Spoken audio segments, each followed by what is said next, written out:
Good evening, and welcome to the Crypto Overnighter. I'm Nicodemus, and I will be your host as we take a look at the latest cryptocurrency news and analysis.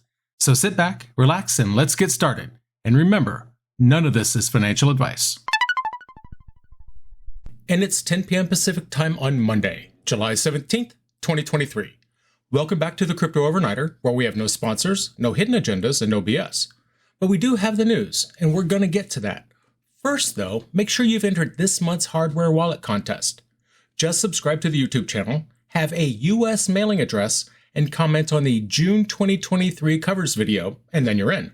Simple as that. And right now, there are not very many entrants, so your chances are high.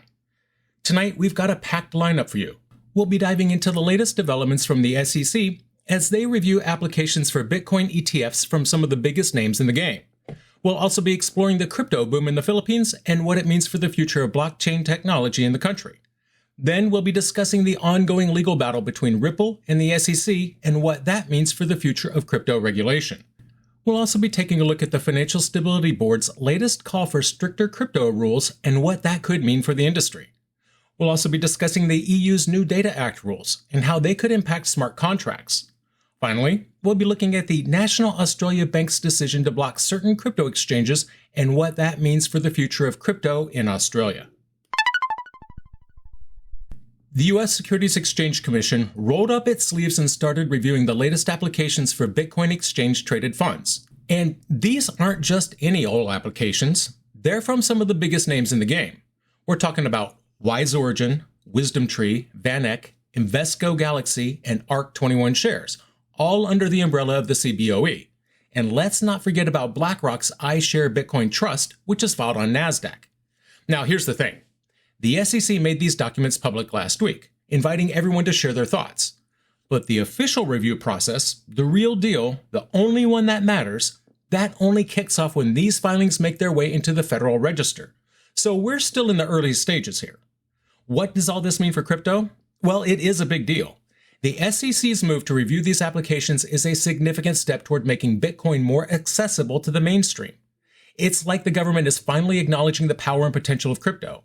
But let's not get ahead of ourselves. The SEC's review does not guarantee approval.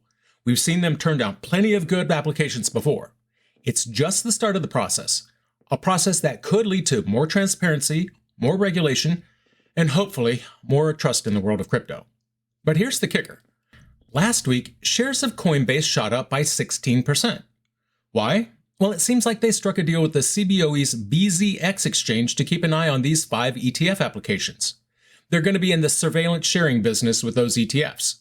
It's like a watchdog agreement, ensuring everything is above board. And in the past, the lack of surveillance sharing has been cited by the SEC for ETF application dismissals. Now there's a partner for the SSA, but not one directly under the control of the SEC or even the CFTC. I don't know that Gensler is going to let that go through.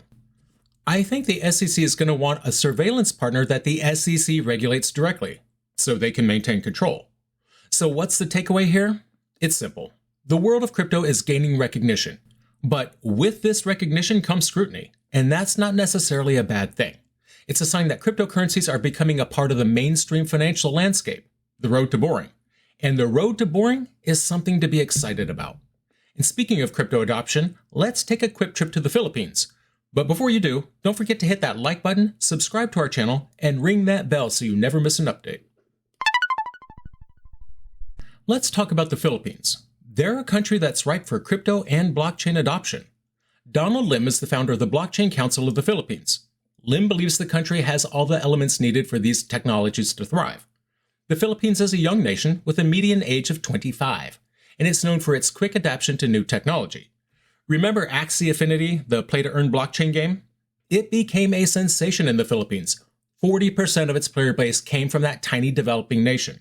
This game introduced many Filipinos to Web3 concepts, like creating crypto wallets. Since then, there's been a surge of interest from international organizations wanting to launch their projects in the Philippines. And why not? The country's government is open to crypto and blockchain. They're not trying to shut these projects down. In fact, unlike the US, they're providing an environment where these projects can flourish. Pouch is a wallet service that supports the Bitcoin Lightning Network. They recently managed to onboard over 400 businesses in the Philippines to accept Bitcoin payments. But don't get too excited yet. Lim believes that living in the Philippines using only Bitcoin or crypto is still a long way off, but he is optimistic that crypto will always be an option. Lim's vision for the Philippines is not just about using crypto for payments. He sees a future where crypto is used for buying NFTs, entering the metaverse, and more. He believes that it's only a matter of time before all these developments snowball into something bigger. Not right away, though. We're talking about a timeline of maybe 4 or 5 years, once the entire infrastructure matures. So while the idea of living on crypto alone in the Philippines might not be a reality just yet, the groundwork is being laid. And with a government that's supportive rather than obstructive, the future of crypto in the Philippines looks promising. It's a testament to the power of decentralized technologies and a reminder of why we're so passionate about this space. The central banks and governments don't have the final say. The people do. And in the Philippines, the people are saying yes to crypto. From the sunny shores of the Philippines, we're heading back to the courtroom for our next story. But remember, if you're enjoying the podcast, please take a moment to follow us on your favorite platform. All right, let's dive into the world of Ripple and its ongoing legal battle with the SEC. John Reed Stark, a former SEC official, voiced his concerns about the recent ruling in favor of Ripple Labs. The judge ruled that Ripple's XRP token was a security when sold to institutional investors, but not in public sales or any other types of sales. This decision raised eyebrows, as it suggests that the same token can be a security at times and not a security at others. Stark argues that this goes against the principles of investor protection, which should not be influenced by whether investors read materials related to their purchase. He believes this decision is on shaky ground and ripe for appeal. Catherine Hahn is a former federal prosecutor and now is a crypto venture investor. She shared her thoughts on the situation. She believes that an immediate appeal from the SEC is unlikely. Why? Because the SEC might actually benefit from the current lack of legal clarity. If they lose an appeal, it could jeopardize the entire enforcement agenda. Hahn suggests the SEC might prefer the current state of confusion. Brad Garlinghouse, the CEO of Ripple, also believes that an appeal from the SEC might take years. He suggests that an appeal would only reinforce the judge's decision that XRP is not a security. At least sometimes it's not. This sentiment is echoed by other market participants who believe this little development could be beneficial for other crypto firms in their own legal battles. In conclusion, the Ripple case has stirred up a lot of debate and uncertainty in the crypto world. It's a reminder of the need for clear and comprehensive regulatory frameworks for the cryptocurrency industry. Stay tuned for more developments in this ongoing saga, because you know this story is not over just yet. From legal battles to regulatory recommendations, our next story takes us into the world of global financial institutions. Before we dive in, don't forget to hit that subscribe button and turn on notifications. The Financial Stability Board, or FSB, is a group of regulators from around the world. They called for stricter rules on crypto.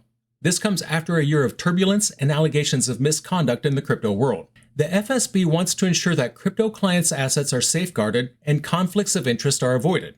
This is in response to allegations against companies like FTX and Celsius. FTX filed for bankruptcy last year after accusations of poor record keeping and misuse of customer funds. Celsius co-founder and ex-CEO Alex Mashinsky was arrested and has pleaded not guilty to charges of misleading investors and manipulating token prices for personal gain. The FSB's call for stricter regulation also comes in the wake of the collapse of the crypto-focused banks, the brief depegging of Circle's USDC stablecoin, and the sudden downfall of the Terra USD stablecoin. These events have highlighted the volatility and structural vulnerabilities of crypto assets and related players. Now, looking at things a little bit deeper, the FSB's recommendations are based on the principle of same activity, same risk, same regulation. They believe that crypto platforms should separate client digital assets from their own funds and clearly separate functions to avoid conflict of interest. They also emphasize the importance of privacy, demanding that local regulators ensure there is no activity that may frustrate the identification of the responsible entity or affiliated entities. The FSB also has recommendations for global stablecoins. They believe that any stablecoin issuer should have one or more identifiable and responsible legal entities or individuals that it calls a governance body. They also suggest that issuers must hold reserve assets in a 1-to-1 minimal proportion unless the issuer is subject to adequate prudential requirements equivalent to commercial bank standards. However, what is new is the potential obligation of global stablecoin issuers to obtain some kind of permit to operate in each jurisdiction. The FSB will review the state of implementing its recommendations worldwide by the end of 2025. Now let's think about this. The FSB's recommendations may seem like a step toward regulation and control, something that many in the crypto community are very wary of. But it's also a sign that cryptocurrencies are becoming more mainstream and recognized by global financial institutions. So it's something of a double-edged sword, you know what I mean? From global regulations to regional ones, our next story takes us to the European Union. But before we get into that, remember to like, follow, and subscribe to our podcast. The European Union is pushing forward with its new Data Act rules, and it's not looking great for the blockchain industry. Despite the industry's outcry, the EU seems to be turning a deaf ear. These rules could potentially make most smart contracts illegal. The law is supposed to ensure that automated data sharing agreements can be safely terminated. But it's not just about privately owned and permissioned data records. The law is broad, covering all, quote, smart contracts. The EU said that they had a deal on the text on June 28th. This was after organizations linked to blockchains like Stellar, Polygon, Near, and Cardano voiced their concerns. But the text was not released until now.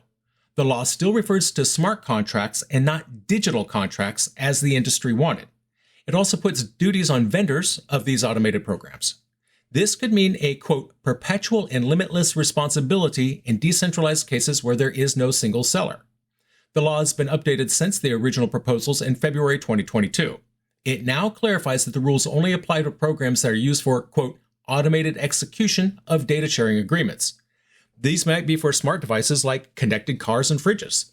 The Internet of Things actually was a big part of this, but the scope does not refer to private or permission networks, so it's still wider than what the lobbyists wanted.